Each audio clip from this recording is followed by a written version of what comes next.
social media might actually be more real than real life. And no, I'm not referring to the online social media personalities or these AI slobs that you're seeing on these platforms, because clearly those are fake. But what I'm referring to is the people's reaction to online content. So if you were to scroll down to the social media, the comment sections, usually you will see some rude, mean, or unhinged comments. And that's because there's no filter online. Whereas if you were to take a look at real life, usually it feels some sort of, there is a filter on it and it feels scripted as well. So let me just give you an example in the office workplace settings, right?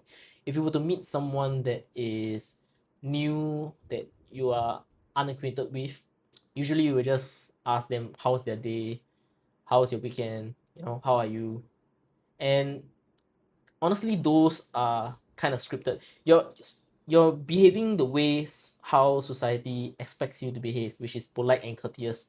But honestly, you wouldn't really care about the other person, and the other person, on the other hand, also wouldn't understand that this is all just a script.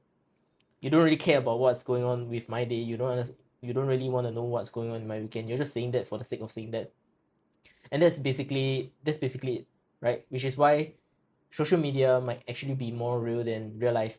And if we were to take a look at how people behave online, you will start to think that humans in general have became a very evil or a bad place to be, which somewhat is kind of true. But if we take a look at why are they behaving the way that they are, it's because there is no filter online. And if I were to quote what Mike Tyson would say, basically it goes along the line, social media has made your way too comfortable with disrespecting people without getting punched in the face for it. And that's basically it.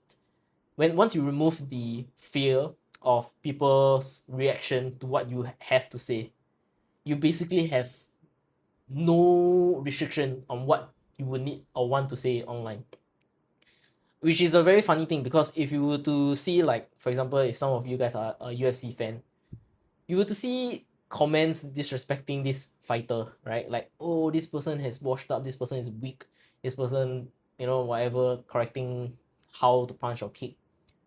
But if you take the same comments, the people who make the comments, and put them in real life to this UFC fighter in real life, actually more, almost 100% of these people wouldn't say the things that they would have commented otherwise. Which is why I feel that social media actually is a very good place to get feedback, because people's filter the people's reaction are real and there's no filter towards what they have to say.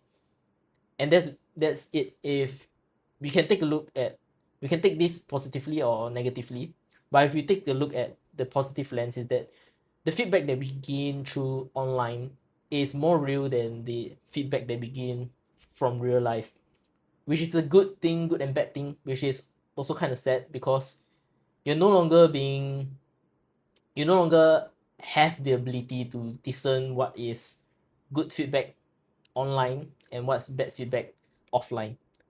And yeah, so that's basically it, right? When you break down the barriers, you break down everything, it really exposes what humanity really is like.